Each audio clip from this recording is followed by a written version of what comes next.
എന്റെ ഐശ്വര്യ ഇവിടെ നിന്ന് ഇറങ്ങിപ്പോയാ ഞാനും അവളോടൊപ്പം ഇറങ്ങിപ്പോവും. അത് എന്റെ തീരുമാനമാണ്.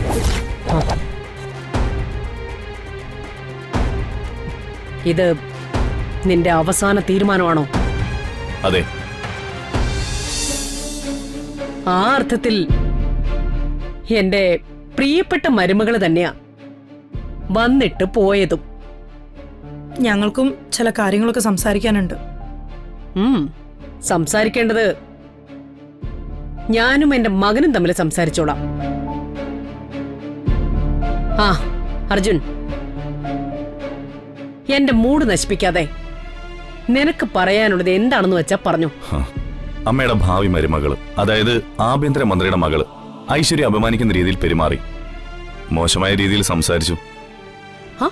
ഓഹോ, അതെപ്പോഴായിരുന്നു? ഞാനൊന്നും കേട്ടില്ലല്ലോ. അതവള് മുകളിലേക്ക് വന്ന് മഹിയുടെ റൂമിലോട്ട് പോകുമ്പോഴായിരുന്നു. അങ്ങനെയാണോ? നിന്നെ അപമാനിക്കാൻ മാത്രമുള്ള ബന്ധവും പരിചയവും നിങ്ങൾ തമ്മിൽ ഇല്ലല്ലോ. പിന്നെ അവള് നിന്നെ എന്തു പറഞ്ഞ് അപമാനിച്ചു എന്നാണ്? ഞാനൊരു അനാഥയാണെന്നും സാറും ഞാനും തമ്മിൽ നടന്നത് ഒരു ധർമ്മ കല്യാണം എന്ന മട്ടിലാ അവള് എന്നെ അപമാനിച്ച് സംസാരിച്ചത്.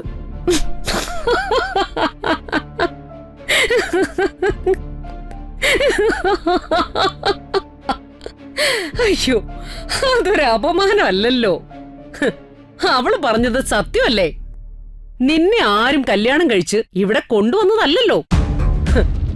അച്ഛനും അമ്മയും കൂടപ്പിറപ്പുകളും ഒന്നുമില്ലാത്ത ഒരു വെറും അനാഥ പെണ്ണായ നീ എന്റെ മകനോടൊപ്പം ഇറങ്ങി വന്ന് ഇവിടെ താമസം തുടങ്ങിയെന്നത് ഒരു സത്യം തന്നെയല്ലേ?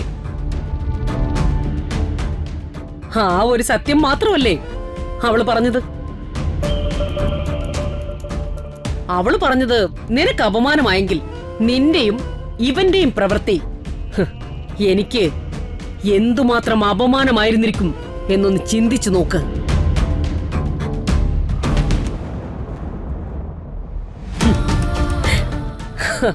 ഇത് കേട്ടപ്പോ ദക്ഷയോടുള്ള സ്നേഹം എനിക്ക് കൂടുകയാണല്ലോ. അമ്മേ, ഇതൊരു തമാശയല്ല. അമ്മയുടെ മൂത്ത മരുമകളെയാ അവൾ അപമാനിച്ചിരിക്കുന്നത്.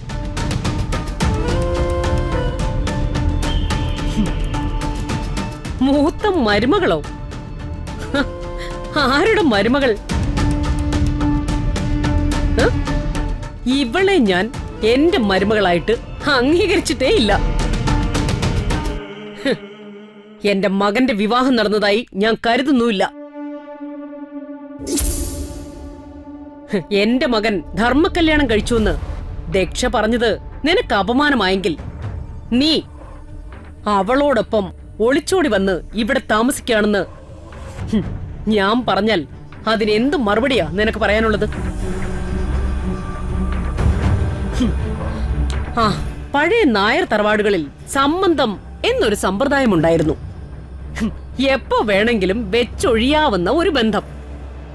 നിങ്ങൾ തമ്മിലുള്ള ബന്ധത്തെയും ഞാൻ അങ്ങനെ മാത്രമേ കണ്ടിട്ടുള്ളൂ.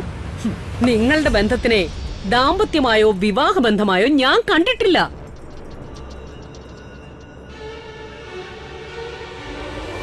ആ, ഇതല്ലാതെ നിങ്ങൾക്ക് മറ്റെന്തെങ്കിലും പറയാനുണ്ടോ? ഉണ്ട്. അതൊന്നും വേഗം പറഞ്ഞു തീർക്ക്. അമ്മേ, ഐശ്വര്യലക്ഷ്മി എന്റെ ഭാര്യ. ഞാൻ ഐശ്വര്യലക്ഷ്മിയുടെ ഭർത്താവാണ്. ആ ബന്ധം ഞാൻ അംഗീകരിക്കുന്നില്ലെന്നാണല്ലോ പറഞ്ഞത്. ഈ ബന്ധത്തിന് ഒരു അംഗീകാരം വേണമെന്നാ ഞാൻ പറഞ്ഞത്. എന്നുവെച്ചാ ഇനി ഐശ്വര്യ ഈ വീട്ടിലെ ആരാണെന്ന് ഒരാളും ചോദിക്കരുത്. ഓ, ഐശ്വര്യയുടേത് ധർമ്മ കല്യാണമാണെന്ന് ആരും പറയുമരുത്.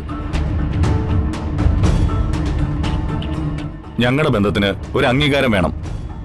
അതിന് പറ്റുന്ന രീതിയിൽ ഒരു ചടങ്ങ് ഈ വീട്ടിൽ വെച്ച് നടത്തണം. നല്ല രീതിയിൽ ആളുകളെയൊക്കെ വിളിച്ചുകൂട്ടി ഗംഭീരമായിട്ട് ഒരു ചടങ്ങ് നടത്തണം.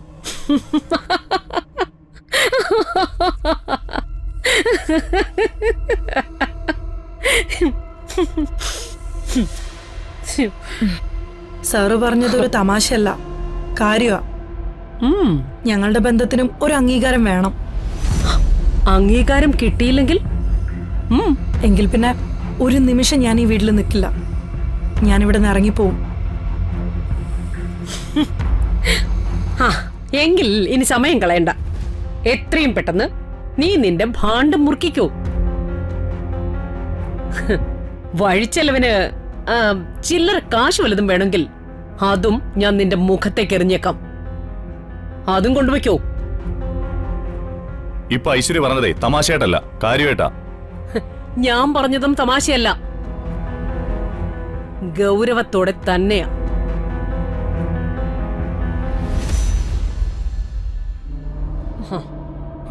ഐശ്വര്യ നിക്ക്. അമ്മേ, ഐശ്വര്യ ഈ വീട്ടിൽ നിന്ന് ഇറങ്ങി പോവാണെങ്കിൽ പിന്നെ ഞാൻ ഈ വീട്ടിൽ താമസിക്കുമെന്ന് അമ്മ കരുതണ്ട. ഇവൾ ഇവിടുന്ന് പോയാ ഞാനും ഇവളോടൊപ്പം ഇറങ്ങിപ്പോവും.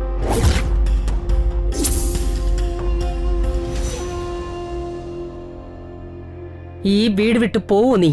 എന്നെ മാത്രം വിശ്വസിച്ചുകൊണ്ട് എന്റെ കൈപിടിച്ച് വന്നവളെ ഇവള്. ഇവിടെ ഒരു സ്ഥാനവും മാന്യതയും ഇല്ലാതെ ഇവള് കഷ്ടപ്പെടുന്നതും നാണം കെടുന്നതും കണ്ടു നിൽക്കാൻ എനിക്ക് വയ്യ. അതുകൊണ്ട് എന്റെ ഐശ്വര്യ ഇവിടെ നിന്ന് ഇറങ്ങിപ്പോയാ ഞാനും അവളോടൊപ്പം ഇറങ്ങിപ്പോവും. അത് എന്റെ തീരുമാനമാണ്.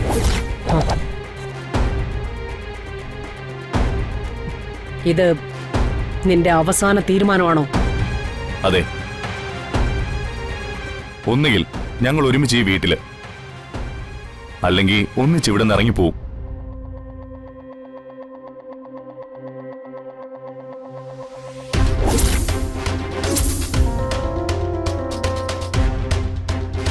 ഇനി എന്താ വേണ്ടെന്ന് അമ്മയ്ക്ക് തീരുമാനിക്കാം. വാ ഐശ്വര്യ. അർജുൻ, ആ,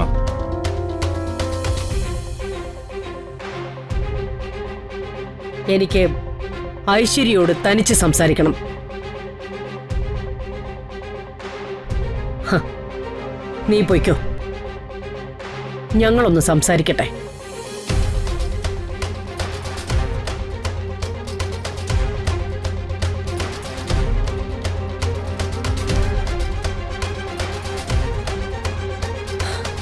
അപ്പോ നീ പറഞ്ഞു വരുന്നത് നിനക്ക് നാട്ടുകാരുടെ മുമ്പിൽ ഒരു അംഗീകാരം കിട്ടാൻ വേണ്ടി ഞങ്ങൾ ഇവിടെ ഒരു ചടങ്ങ് നടത്തണമെന്ന് അല്ലേ? ചടങ്ങിന് ഒരുപാട് കാര്യങ്ങളുണ്ട്. ആ, അതിൽ ഏറ്റവും പ്രധാനപ്പെട്ട ഒരു ചടങ്ങ് നീ മറന്നുപോയി. എന്താ?